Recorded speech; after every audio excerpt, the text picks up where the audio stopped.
Okay, good morning to sa inyong lahat. Ito naman po yung natuklasan ko sa isang subscriber natin.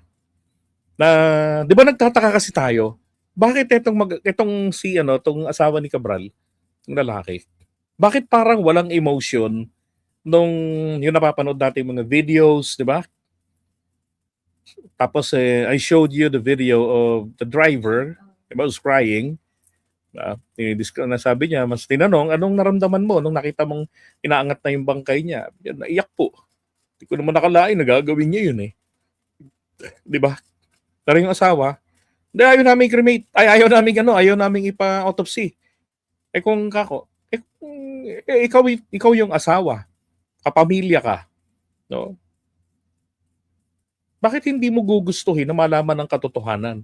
And after all, patay na yan. Dalawa lang ang pwedeng mangyari diyan eh. Uudin yan o kaya naman ipa-cremate nyo, masunog. Di ba?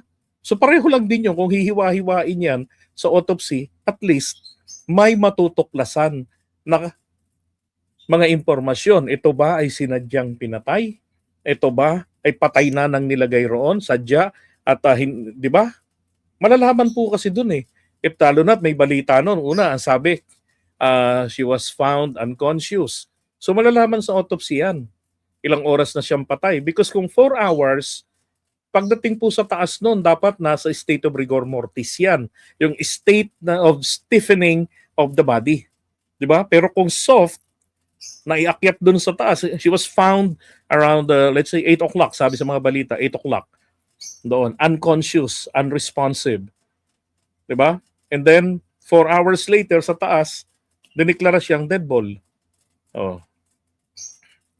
Maraming nagtaka, mga kababayan natin. Bakit ganun yung kanyang, yung kanyang behavior ng lalaki? Na parang tipong, matapos na natin itong issue na to sa asawa ko, may uwi na namin, mailibing na namin ito. Tapos na, ganun.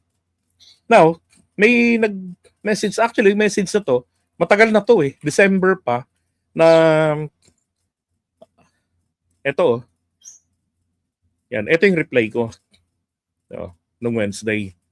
Pero, hindi ko na tinakpan ko na yung pangalan. Sabi niya rito, hello Sir JDB, matagal na pong hiwalay si Cabral. Etong message na to, kung di nagkakamali, message ito, yun yung content ko, nagtatanong ako, pati yung mga kababayan natin, bakit parang walang emotion yung lalaki? Yun. So ito pala, matagal na pong hiwalay si Cabral dun sa asawa niya. And I just recall, di ba binanggit ng asawa niya, nung ni Cesar, ilang taon din kaming nagsama ng asawa ko. So ibig sabihin, 'di ba? Nagtapos na yung pagsasama nila bago pa pumanaw si Yuse Cabral.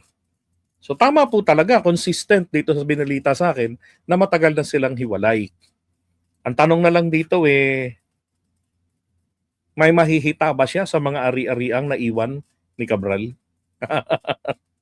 And take note ha, hindi po kabilang sa naka-freeze assets ang mga ari-arian ni Cabral. Kung titignan ninyo, ang titignan nyo po dito yung sa Court of Appeals, so na inaprubahan.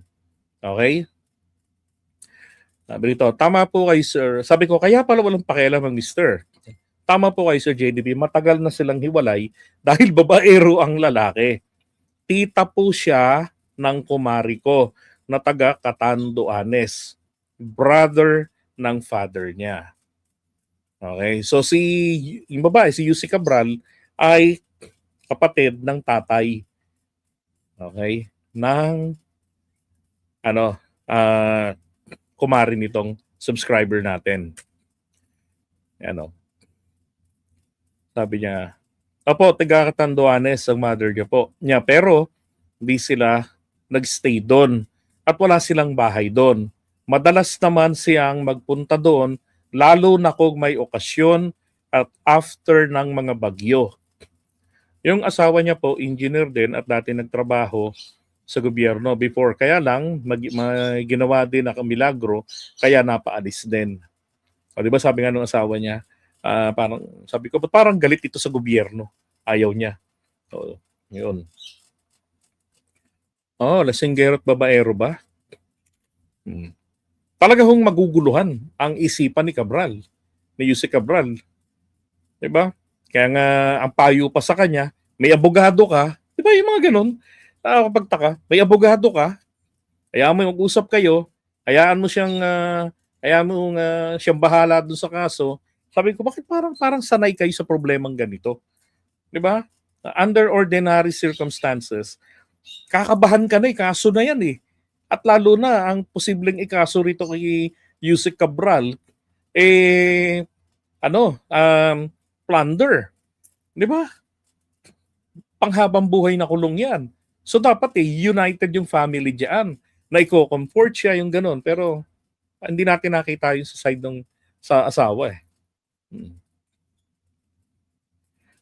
That's right. At saka, nasagot na rin ito kung bakit po yung driver yung kasama. Di ba? Doon sa kwarto rin eh, nag-check-in eh. Magkasama sila ng driver. Sabi ko ba parang ganun ka close masyado ito sa driver, 'di ba? Tapos I heard doon sa driver, sabi pa niya may nangako pa sa kanya na tutulungan siya habang buhay. Oh, 'di ba?